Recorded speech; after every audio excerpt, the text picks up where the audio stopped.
Alright students, अगला chapter जो हम लोग कैलकुलस में शुरू करेंगे वो है डिफरेंशियबिलिटी। डिफरेंशियबिलिटी पढ़ने से पहले हम लोगों ने लिमिट और कंटिन्यूटी पढ़ लिया है। तो मेरा एडवाइस होगा आपको कि डिफरेंशियबिलिटी शुरू करने से पहले एक बार हम लोग लिमिट और कंटिन्यूटी रिवाइज कर लेंगे तो हमें क्या होगा, डिफरेंशियबिलिटी की चीज़ें समझने में ज़्यादा आसानी होगी। ठीक है, यहाँ पे भी हम लिमिट का काफ़ी एक्सटेंसिव यूज़ करने वाले हैं। तो लिमिट तो आप पक्के से रिवाइज कर लीजिएगा और कंटिन्यूटी भी रिवाइज कर लीजिएगा, क्योंकि इसमें कुछ क्वेश्चन कंटिन्यूटी से भी रिलेटेड रहेंगे। ठीक है, तो चलिए बात करते हैं हम अब डिफरेंशियबिलिटी की। अब देखिए, डिफरेंशियबिलिटी की अगर हम बात करते हैं तो इसके दो मतलब हो सकते हैं। यूजुअली हम जो मैथमेटिक्स पढ़ते हैं या फिर जो फिजिक्स पढ़ते हैं उसमें बेसिकली इसके दो मतलब होते हैं। पहला इसका एक होता है फिजिकल मीनिंग, इसका पहला होता है फिजिकल मीनिंग। और ये फिजिकल मीनिंग क्या कहता है, what exactly differentiability means physically. ठीक है, फिजिकल मीनिंग की अगर हम बात करें तो डिफरेंशियबिलिटी का मतलब होता है इंस्टेंटेनियस रेट ऑफ चेंज। इसका मतलब होता है इंस्टेंटेनियस रेट ऑफ चेंज। ठीक है, of any function, obviously of a function. ठीक है, तो जब भी डिफरेंशियबिलिटी की बात आएगी तो उसका फिजिकल मीनिंग ये इंप्लाई करेगा कि ये बेसिकली एक इंस्टेंटेनियस रेट ऑफ चेंज की बात कर रहा है। ठीक है, दूसरा इसका होगा ज्योमेट्रिकल मीनिंग। ठीक है, आइए बात करते हैं अब ज्योमेट्रिकल मीनिंग की।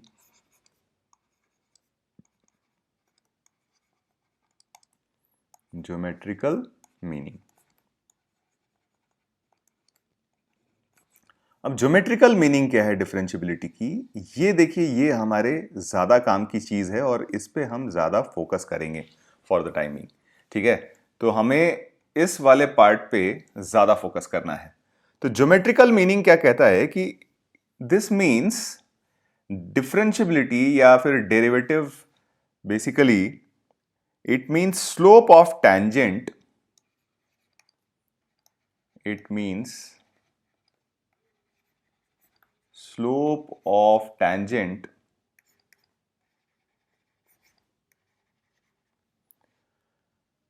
to the curve, of any function y is equal to fx at a given point, at a given point।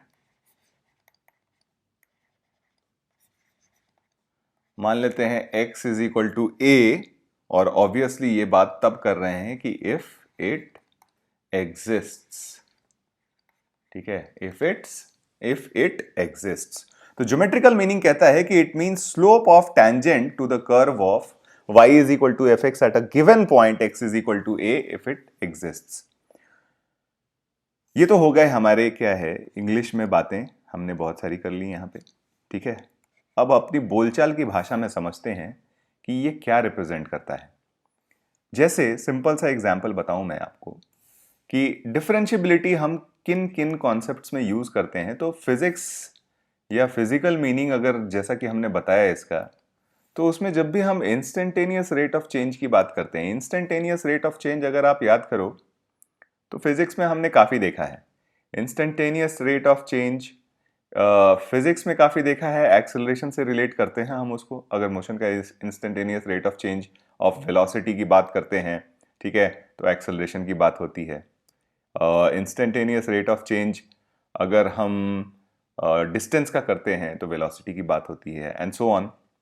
इस तरीके से इंस्टेंटेनियस रेट ऑफ चेंज की मोस्टली हमने बातें फिजिक्स में की हैं। मैथमेटिक्स में और at this point of time जो चीजें हम पढ़ने वाले हैं, ठीक है, उसमें हम ज्योमेट्रिकल मीनिंग को लेके ज्यादा फोकस करेंगे। ठीक है, तो डिफरेंशियबिलिटी का मोस्टली हम ज्योमेट्रिकल मीनिंग हमारे लिए इस point at this point of time ज्यादा इंपॉर्टेंट है, तो इस पे हम ज्यादा फोकस करेंगे। एक्चुअली इसके पीछे एक बड़ी इंटरेस्टिंग सी कहानी है डिफरेंशियबिलिटी के पूरे कॉन्सेप्ट को डेवलप होने के लिए। बेसिकली क्या है, हमारे मैथमेटिक्स में बहुत ही एक इम्पॉर्टेंट और बहुत ही एक मिस्ट्री था ठीक है, एक मिस्ट्री सा क्वेश्चन मैथमेटिक्स में तैर रहा था, ठीक है, और उसका सोल्यूशन निकालना लोगों के लिए बहुत डिफिकल्ट हो रहा था। प्रॉब्लम ये था कि अगर मान लीजिए आपके पास कोई भी कर्व दिया हुआ, कोई भी कर्व हो सकता है, ये any random any given curve, मान लीजिए ये हमारा कर्व है, ठीक है।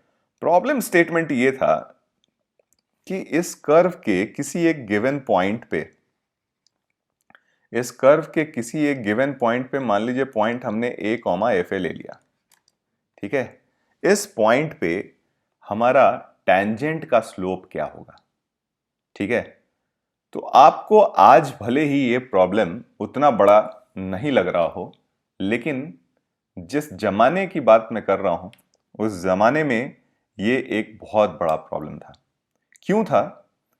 इसलिए क्योंकि उस जमाने में जब लाइन के स्लोप की बात की जाती थी, tangent is basically a line, और लाइन के स्लोप की बात की जाती थी, तो जब भी लाइन की बात की जाती थी तो एक यूनिक लाइन ड्रॉ करने के लिए हमें मिनिमम 2 पॉइंट्स की रिक्वायरमेंट होती थी। प्रॉब्लम अब आपको समझ में आ रही होगी कि यहां पे तो सिर्फ एक ही पॉइंट है, तो फिर हम टेंजेंट का स्लोप कैसे निकालें? दूसरा पॉइंट तो हमारे पास दिया ही नहीं हुआ है, ठीक है। तो ये कॉन्सेप्ट धीरे धीरे वहां से डेवलप होना शुरू हुआ। तो फिर क्या हुआ कि अल्टीमेटली जब ये कॉन्सेप्ट डेवलप हो गया, तो लोगों ने इस कॉन्सेप्ट को किस तरीके से डेवलप किया, ध्यान दीजिएगा। उन्होंने कहा कि ठीक है, सिंस हमें 2 पॉइंट की रिक्वायरमेंट है टेंजेंट ड्रॉ करने के लिए, ठीक है, तो मान लीजिए कि हमने एक पॉइंट ले लिया Q, और ये पॉइंट है हमारा a plus H comma F of a plus H, ठीक है। तो अब PQ ये जो लाइन है, ये कर्व का क्या हो जाएगा? सीकेंट हो जाएगा, ठीक है, जहां h is a positive quantity, h is a positive quantity, ठीक है। तो ये इस कर्व का सीकेंट होगा। अब ध्यान से देखिए, h की वैल्यू हम जैसे जैसे कम करते जाएंगे, ये पॉइंट क्या होगा? P के नजदीक आता जाएगा, ठीक है। यहां पे ये P के हमेशा क्या आता जाएगा? नजदीक आएगा। और अगर h की वैल्यू ऑलमोस्ट जीरो कर दी हमने, यानी लिमिटिंग वैल्यू h की हमने जीरो कर दी, तो पी क्यू क्या होगा? P के ऊपर कोइंसाइड हो जाएगा, ठीक है। तो ऑलमोस्ट P के ऊपर कोइंसाइड हो जाएगा, यानी ये दोनों जो दो अलग अलग पॉइंट अभी रिप्रेजेंट कर रहे थे कर्व पे, ये क्या करने लगेंगे? एक सिंगल पॉइंट को रिप्रेजेंट करने लगेंगे, और जो लाइन अभी सीकेंट था हमारा, वो लाइन क्या हो जाएगा? अब हमारा टेंजेंट हो जाएगा, ठीक है। तो आइडिया यहां से डेवलप हुआ। इसमें बहुत सारा एप्लीकेशन, मतलब जो मेजर एप्लीकेशन यूज हुआ, वो क्या हुआ कि इस पॉइंट को Q को P के पास लाना था, तो हमें H की वैल्यू को किधर लेके जाना पड़ा? जीरो के करीब लेके जाना पड़ा। तो याद कीजिए, ये हमने कहां पे पढ़ा है? ये तो हमने लिमिट में पढ़ा है, ठीक है। तो यानी अल्टीमेटली हमारा लिमिट इस प्रॉब्लम का रेस्क्यू एक तरीके से हो गया, ठीक है। तो लिमिट ने बेसिकली इस प्रॉब्लम के सॉल्यूशन की तरफ लोगों को बेसिकली एक आइडिया दिया, एक दिशा दिया, ठीक है। तो अल्टीमेटली हम देखें कि अगर हम m of PQ, slope of PQ की बात कर रहे थे अभी, तो at this point of time secant की तरह अगर हम PQ को देखें, तो इस लाइन का स्लोप हो जाएगा y2 minus y1 upon x2 minus x1, ठीक है। तो ये बन जाएगा आपका a plus H minus A, that is h। लेकिन हम इस PQ के स्लोप में इंटरेस्टेड नहीं थे। हम तो किसके स्लोप में इंटरेस्टेड थे? हम तो अपने टेंजेंट के स्लोप में इंटरेस्टेड थे। तो हमने क्या कहा आपको कि जब h की वैल्यू को ऑलमोस्ट जीरो की तरफ हम लेके जाएंगे, ठीक है, तो फिर हमारा क्या हो जाएगा? ये स्लोप टेंजेंट का रिप्रेजेंट करेगा, ठीक है। तो अगर हम स्लोप ऑफ टेंजेंट, लेकिन ये टेंजेंट एट P, और ये टेंजेंट हम किधर से आ रहे हैं? From right hand side, from right. अगर हम ये राइट से आ रहे हैं तब की बात कर रहे हैं, तो ये क्या हो जाएगा? इसके लिए हमें क्या करना पड़ेगा? h की वैल्यू को जीरो की तरफ ले जाना पड़ेगा, यानी limit h approaching to zero, ये हो जाएगा f of a plus H minus F of A upon H. ठीक है, F of A upon H. अगर आप ध्यान से देखो तो सिंस मैंने यहां पे जानबूझ के लिखा कि फ्रॉम राइट, तो ये स्लोप हम किधर से निकाल रहे थे? राइट से निकाल रहे थे। राइट से हम पी को अप्रोच कर रहे थे, तो इसको हम लोग कहते हैं right hand derivative. Right hand derivative, ये क्या हो जाता है हमारा? Right hand derivative. ठीक है, इसको रिप्रेजेंट करने का तरीका है एफ डैश प्लस ऑफ ए, या फिर कई जगह आपको एफ डैश ए प्लस के फॉर्म में भी दिखेगा ये। ठीक है, तो ये हमारा हो गया राइट हैंड डेरिवेटिव। तो देखिए, पी को अगर हम राइट से अप्रोच कर सकते हैं तो लेफ्ट से भी अप्रोच कर सकते हैं। लेफ्ट से भी अप्रोच कर सकते हैं हम पी को, बिल्कुल कर सकते हैं। तो जैसे मान लीजिए कि जैसा हमने उधर पॉइंट क्यू लिया था, इधर हम एक पॉइंट आर लेते हैं। इसका कोऑर्डिनेट मान लेते हैं a minus H comma F of a minus H, जहां पे हमने h को ऑलरेडी पॉजिटिव क्वांटिटी ले रखा है। ठीक है, तो इस केस में अगर आप देखिएगा तो अब हमारा m ऑफ पी आर जो होगा, ठीक है, अब अगर हम बात करते हैं स्लोप ऑफ पी आर की, ठीक है, तो ये सीकेंट है अभी at this point of time. P R तो अभी हमारा क्या है? सीकेंट है। तो m ऑफ पी आर हमारा कितना हो जाएगा? लिमिट नहीं, अभी तो हमारे पास ये होगा F of A minus H minus F of A upon minus H. ठीक है, ये m ऑफ पी आर होगा। लेकिन हमें इस सीकेंट में इंटरेस्ट नहीं है।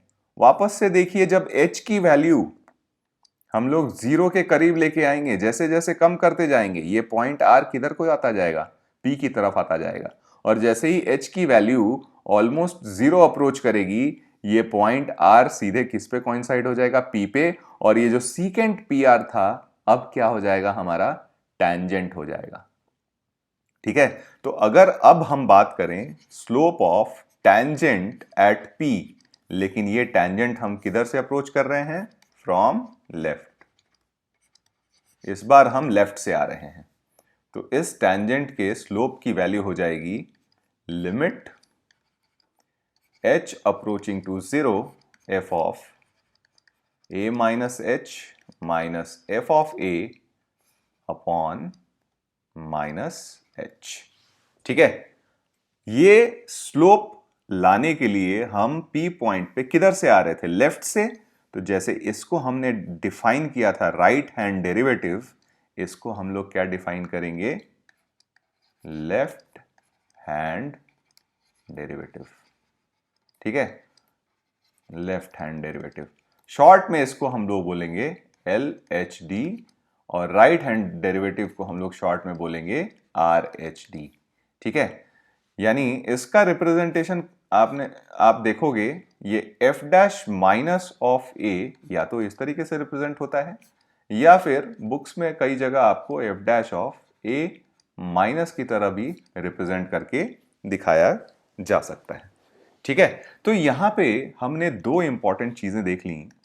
ठीक है, पहला तो हमने देखा कि अपना राइट हैंड डेरिवेटिव हमारा क्या हो गया? RHD हो गया हमारा लिमिट।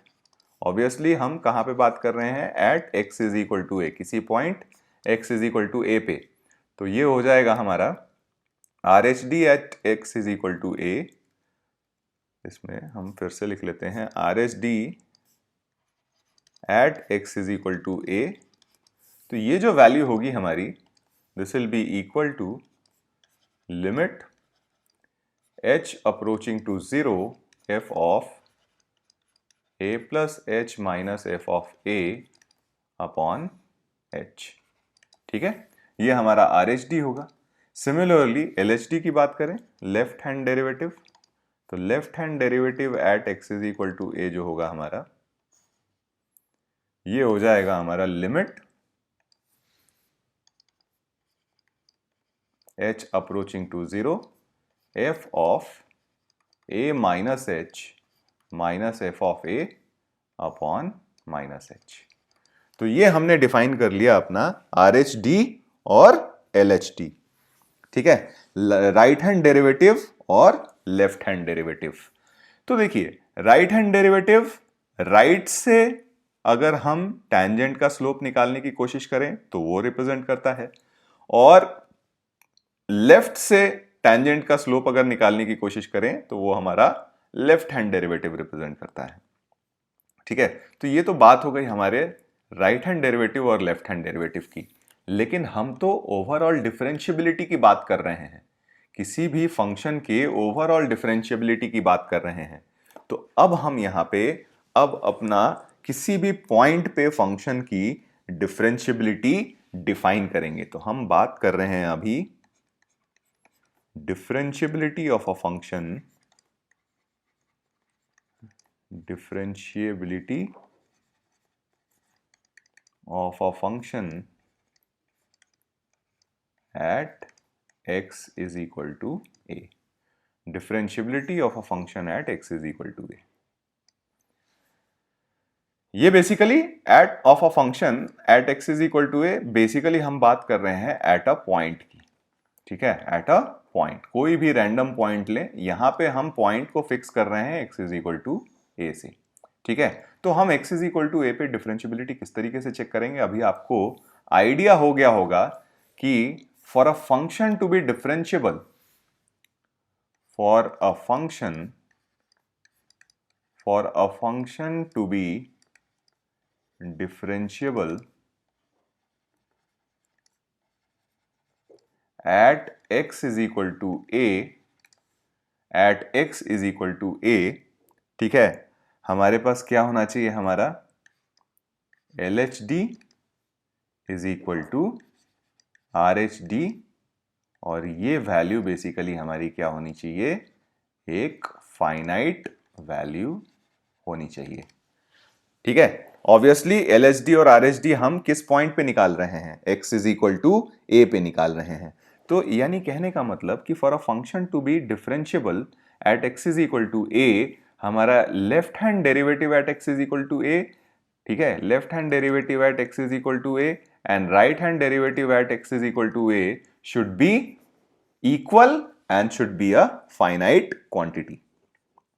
ठीक है, तो अगर ये फाइनाइट क्वांटिटी होती है तो फिर हम इसको किस तरीके से फाइनली रिप्रेजेंट कर देते हैं, एफ डैश ए से, and this is called the derivative of F X. इसको हम लोग बोल देते हैं derivative of F x at x is equal to A, at x is equal to A, derivative of F x at x is equal to A. Derivative के बदले में कई बार आपको ये टर्म भी देखने को मिल सकता है कि डेरिवेटिव के बदले में हम एक और टर्म यहां पे यूज कर लेते हैं। ठीक है, कई बार हम डेरिवेटिव के बदले में एक और टर्म यूज कर लेते हैं और वो टर्म होता है डिफरेंशियल कोएफिशिएंट, डिफरेंशियल कोएफिशिएंट।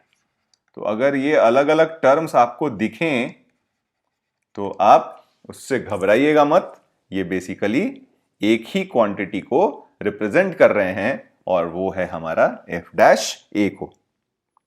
ठीक है, तो यानी हम ऐसा कह सकते हैं, हम यहां पे ऐसा कह सकते हैं कि एफ डैश ए जो है ये क्या रिप्रेजेंट करता है, ये बेसिकली हमारा तो यही लिमिट रिप्रेजेंट कर रहा है ना। लिमिट क्या रिप्रेजेंट कर रहा है, यहां पे देखिए F of A plus H minus F of A upon H, और इस एच को हम ए प्लस एच माइनस ए के फॉर्म से लिख सकते हैं। तो ये बेसिकली रिप्रेजेंट करता है f dash a x approaching to a, f of x minus F of A upon x minus a को। ठीक है, तो ये हमारा जो क्वांटिटी है ये derivative at x is equal to a को रिप्रेजेंट करता है। तो this basically represents our derivative at x is equal to a. ठीक है, तो this quantity basically represents our derivative of function f x at x is equal to a. तो वापस से अपने टैंजेंट वाले कॉन्सेप्ट पे चलते हैं। ठीक है, और एक बार वापस से वहां चीजें ज्यादा क्लैरिटी के साथ समझने की कोशिश करते हैं। हमारे पास हमने बात की कि LHD जो रिप्रेजेंट करता था वो slope of tangent from left represent करता था, और RHD जो रिप्रेजेंट करता था वो slope of tangent from right. ये slope of tangent from left represent करता था और ये slope of tangent from right represent करता था। और हमने बोला कि हमारा function x is equal to a पे डिफरेंशिएबल तब होगा जब ये दोनों क्वांटिटी क्या हो जाएं, बराबर हो जाएं। यानी कहने का मतलब कि जो टैंजेंट हम राइट साइड से बना रहे थे P पे और जो टैंजेंट हम लेफ्ट साइड से बना रहे थे P पे, वो दोनों टैंजेंट्स क्या हो जाने चाहिए, सेम हो जाने चाहिए। यानी ज्योमेट्रिकली इसका मतलब हम ये समझ सकते हैं कि a function y is equal to fx is differentiable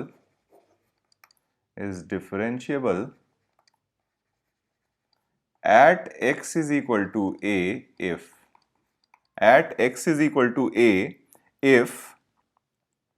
it possesses a unique tangent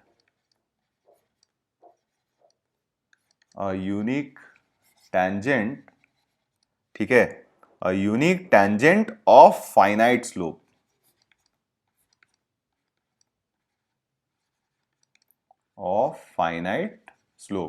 A function y is equal to fx is differentiable at x is equal to a if it possesses a unique tangent of finite slope and vice versa.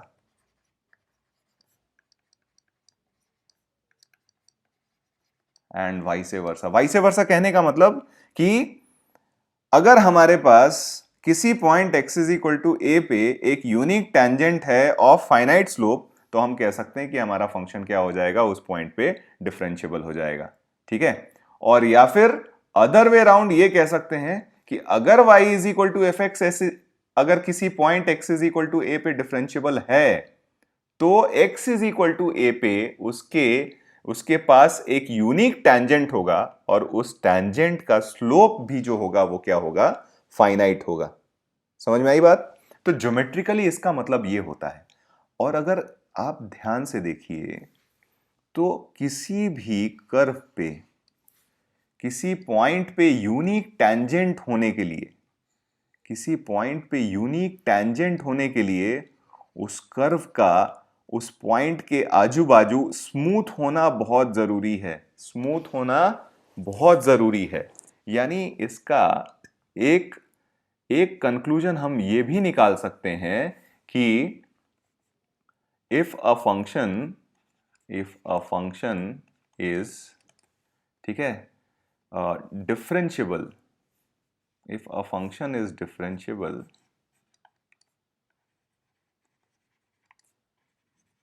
differentiable at let us say P, then graph of function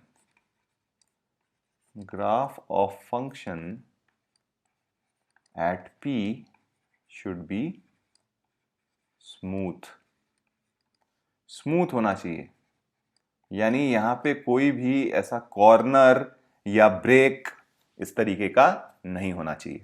ठीक है, तो ये हमारा basically क्या हो गया, एक graphical understanding हो गया डिफरेंशिएबिलिटी का। ठीक है, पहला तो ग्राफ से हम कैसे देख सकते हैं कि फंक्शन डिफरेंशिएबल है कि नहीं। तो अगर किसी पॉइंट पे यूनिक टैंजेंट एग्जिस्ट कर रहा है, ठीक है, तो हम कहेंगे कि उस पॉइंट पे हमारा फंक्शन क्या है, डिफरेंशिएबल है, गिवन दैट टैंजेंट का स्लोप क्या होना चाहिए, फाइनाइट होना चाहिए। ठीक है, दूसरा कंक्लूजन हम इसको इस तरीके से भी देख सकते हैं कि अगर कर्व पे किसी पॉइंट पे यूनिक टैंजेंट एग्जिस्ट कर रहा है तो ऑब्वियसली उस पॉइंट पे वो कर्व क्या रहा होगा, स्मूथ रहा होगा। वहां पे इस तरीके का कोई शार्प कॉर्नर है ना, या फिर उसका कहीं ब्रेक इस तरीके से नहीं रहा होगा। ठीक है, तो उस पॉइंट पे फंक्शन का स्मूथ होना बहुत जरूरी है उसके डिफरेंशिएबल होने के लिए।